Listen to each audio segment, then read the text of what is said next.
What is up, guys? It's Verns back here again with another Supercoach video. This time it is the BBL Round 2 review.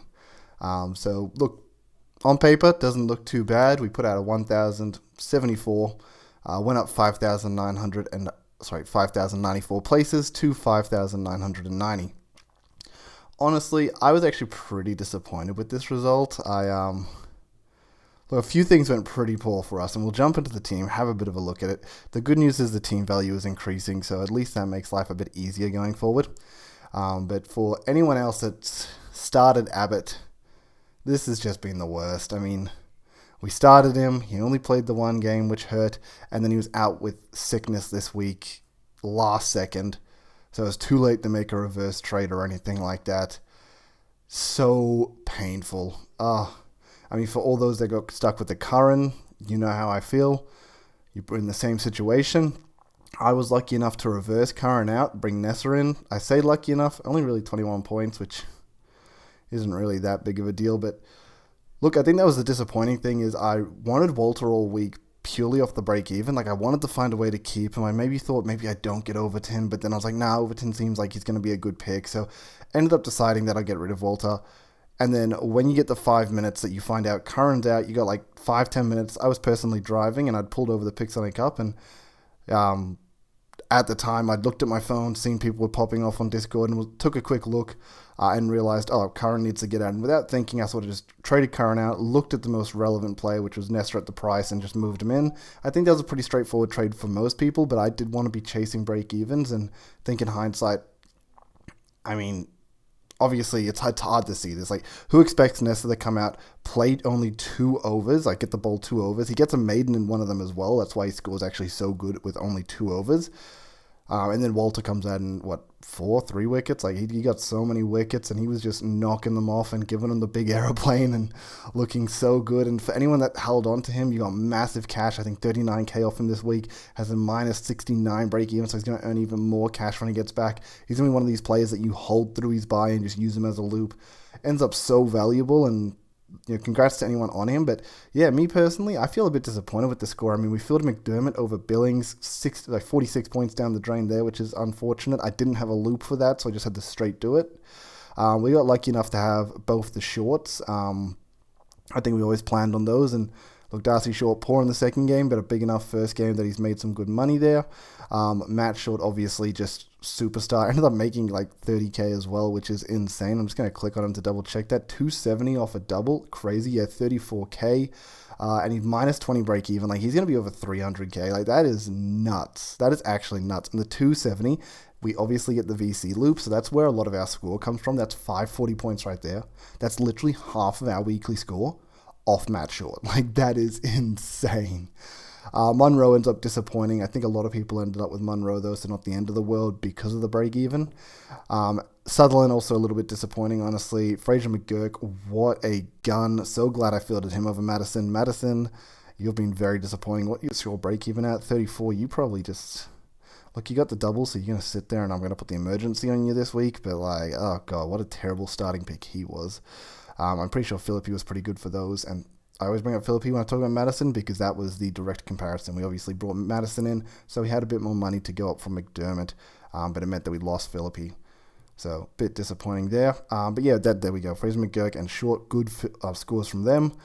We unfortunately get the Abbott did not play, which hurts so much because when Sanger gets this 25, I was pretty happy with that because I'm like, damn, Sanger's my emergency. I don't have to field him. Everyone else that's brought him in, a lot of people have run him on field and they just have to take that 25.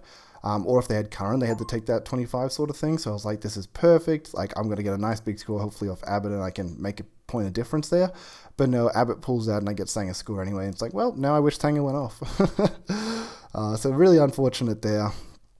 As I said, Nessa already just really disappointing. He only gets 2 overs and doesn't get a chance to bat. So it's just really disappointing, especially for that money that we paid for him. And look, I remember Brain from Fantasy, what's it called? Inside Fantasy Sport. He mentioned when him and the big horse were talking about Nessa, Brain made the comment that he's like, look, he's come off soreness from the PM's game. That's why he hasn't stuck around for that. So if he's coming off soreness, is he really going to play all three of the triple games in round one? And originally I was like, that makes a lot of sense. Brain thought he'd maybe only play two of them or something.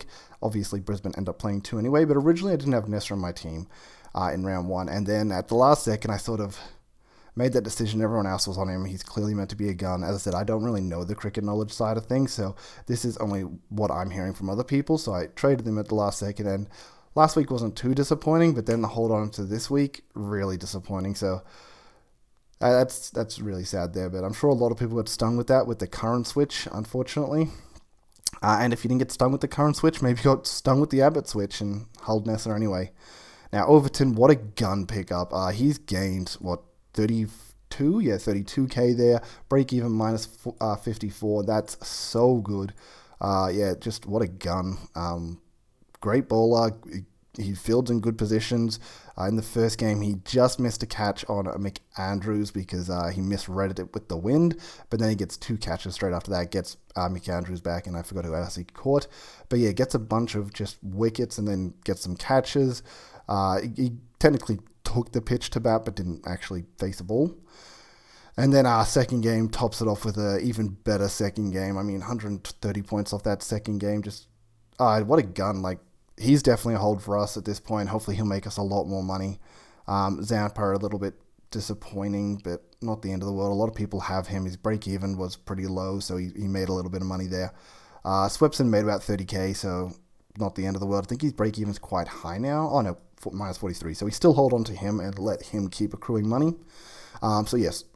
So what I'm looking at for trades is if we look at the break-even game, Swepson's going to be making money. Overton's going to make money. Technically, both shorts are going to be making money. So I guess the trades I would be looking at would be Nessa, Munro. They would be the main ones I would be wanting to get at. I honestly want to get Madison out of my team, but I'm probably going to hold him for the double. And then I can technically move on Billings. Billings hasn't really been the worst, but I think, if I move on Billings, I can bring in DeCock, which is really nice. So we'll go Munro, Nessa, boom. Those guys out for now.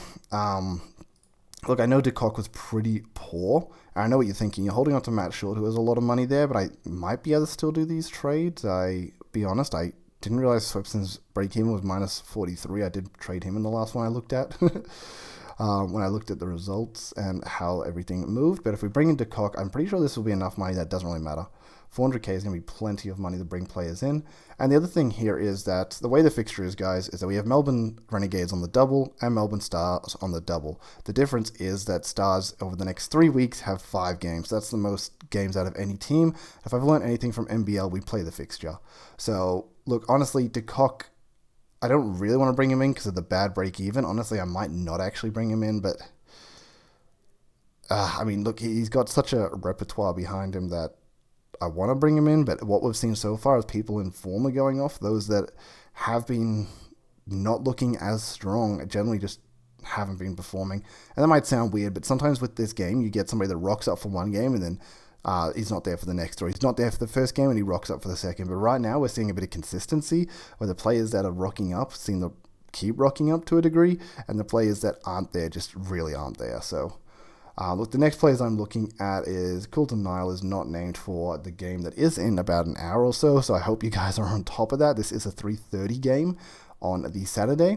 Now, look, I remember having Webster when he was like a cash cow a few years ago, and he was so good for us. And look, if he doesn't get a bowl, it's not the end of the world, but there's a good chance he sneaks in for 2 or so overs, which would be really nice. And then the other one everyone's hyped on is Steckity, who I do remember being quite good.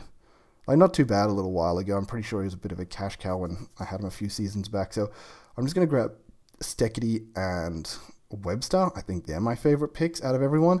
And look, this is why I'm not trading Max Short. I originally did these trades where I traded Max Short, but in reality, I just sat there with like 200k in my bank, and I was like, oh, that's kind of redundant. Like, at that point, why would I hold on to Billings if I could just hold on to Matt Short? Like, why wouldn't I just do that? This makes a lot more sense. I mean, Billings, I guess I can DPP loop with this at the end of the day, which is pretty nice. And I guess could be an option in that sense. But look, we'll just set the team up for how it should be looking coming into these games. Obviously, we don't have... Like, it doesn't really matter about emergencies right now because I... Oh, get out of my way. What are you doing? Just because I don't have enough players to really not be playing sort of thing. The only reason I'd have an emergency on someone is to, I guess, loophole them at the end of the day. So if we go ahead and we put the E on Connolly, he's 100% playing, but then we can put the C on Overton. We can put the VC on Maxwell, see how he goes, hopefully pops off. If he doesn't, we have Sutherland as a backup, who I have full faith in to be an absolute gun. And then, I mean, this is the other thing too here. We have Madison here, where if I have Billings as a loop, I could actually look at switching Madison. Yeah, I remember now, because if I have Billings as a loop, this looks a lot better, because I can have the cock here, have... No, I have to cock down... Okay, there's definitely a way I can fit this when I have Billings, that it looks a lot better sort of thing. I mean, I can always reverse that at the end of the day, so what, if Madison goes off here, then it's fine, it just plays off the way it does. But if Madison has a... Oh, no, Madison versus McDermott, I can't even loop these guys appropriately. Yeah, I can't even loop them appropriately, so I just got to take the punt. It's not even taking a punt. If I have Billings, I can at least have McDermott on field, but I mean, Madison has 2 cracks at it, so maybe we just run with Madison and hope he can put together a 30 or so. I guess that's how the team is looking at this stage. I'm really hoping Abbott plays. It's going to be really... I mean, he has till Tuesday to get better. So we have the games today, and then we don't have games till Tuesday, so there is a little bit of a break there between games. At this stage, as I said, I'm not really loopholing anyone. We got plenty of money in the bank, though, which is nice, and we have a lot of players with good break-evens. There is a few with a few bad break-evens. I mean, we brought in Webster and DeCock who have bad break-evens, but maybe we're playing a bit more for points there, and there's nobody else really in these teams that I want to grab. And I kind of want somebody in this wicketkeeper role because I don't really trust McDermott after the last game. That was really disappointing. Might be incorrect. He might end up popping off, and it is what it is. But I feel a bit more comfortable this way, and it might sound weird considering DeCock has had 2 poor games. I mean, one of the games, the game was rained out, was called off after like the first few wickets, so he didn't really get a chance to face. He didn't face a ball, so it doesn't really count. This game, he was a bit disappointing, but it looks like every Renegade batter struggled except for Fraser McGurk at the end of the day, so we're not really going to blame him for that. Rogers also came in with a really good batting period for a bit at the end there, but yeah, I believe in him to hopefully bounce back. It's the only other place I can put my faith. What this does allow for next week, though, is that we have the 3 trades that we can easily move out these players and hold on to whichever one we want. We're definitely going to probably hold on to Fraser McGurk. I reckon he's going to have a great break-even still.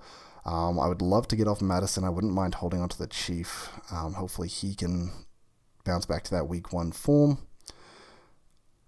Yeah, I mean, that could definitely be the plays for next week. I could use a boost here as well. I guess that's the other consideration. I think that was the other consideration was when I was holding Billings. I mean, I could always technically boost short out in a worst case scenario. I mean, Madison comes in and drops a 2, and we could just boost him out and bring in Hardy, who's on a single, but I'm pretty sure has a really good break even. I'm just going to quickly have a look at that. So those that held on to Hardy got super rewarded this week. Yeah, break even at 12, that's pretty good. He'd be such a gun. Richardson's definitely another option that we could look for, but as I said, I don't want to overstack with these Renegade players. I'd much rather look at the Stars players. Saying that, the Stars players are so lackluster, and when you have players like Ralph and whatnot that are these Pakistani players that are going to be moved out after this week's doubles, it's pretty lackluster in that sense. There's no the whole appeal to the Stars players is that they play 5 in the next 3 rounds. So for anyone that's not playing those 5, for the players that are just playing 2 and then leaving, it's not appealing. And the other problem is that you'll put yourself in this position where who has the bye in round 4? Round 4 bye. Oh yeah, it's going to be Perth for the next 2 rounds after that. I was going to say you're going to put yourself in a position where you have to trade them back out sort of thing straight after next week, but probably not too many people holding on to a lot of Perth players, so that isn't probably too much of a problem there anyway. So I guess you could take the punt on Ralph for a 1-weeker. I mean, I do like Ralph, so definitely an option. I don't have to force the Renegade players out actually next week either. Sorry, I thought they had a bye coming up, but they do not. We have a Sydney double next week. Sorry, probably rambling a little bit too much here, but I guess the consideration there is if we do go Ralph, then Ralph can go straight back out, which isn't too bad. And then if he goes straight back out, who else? We can move on. Maybe we can get rid of Madison if we've got a bit of money for that.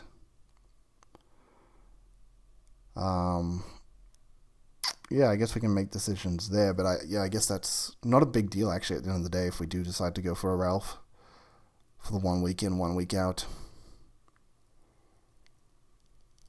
I'm not going to say it's better than DeCock though at the end of the day. Technically DeCock will at least play 3 over the next 2 weeks. Ralph will not. Really it's Ralph versus Steketee, but as I said, I want these Stars players that can play 5 over the next 3 weeks. I think that's just super ideal. So yeah, look, I'm just going to leave it like that. This is how the team's looking. As I said, was a positive week on it, technically, but in my eyes, I think there was a lot of poor scores that I really wish were a bit higher. And look, I lost a lot of leagues. I can see the people around me definitely crushing it. Hopefully we can bounce back. Plenty of season to go. Hopefully we can make some good plays here in the sense that we've brought in players that don't have necessarily the greatest break even, so they might scare others off. Hopefully they can pop off this week, and then that isn't really a problem at the end of the day. Can maybe get a bit of an advantage there. As I said, the cash is growing, so we're hopefully going to be able to get to the end of the season pretty handsomely. But yeah, we'll wrap it up there, guys. Thanks for tuning in. Thanks for sticking around to the end of the video. Always appreciate that. Always appreciate those that like and subscribe. Make sure to come follow me on X as well for all team updates and news around that. It is just at Verns_SC. But till next time, guys. Peace. Later.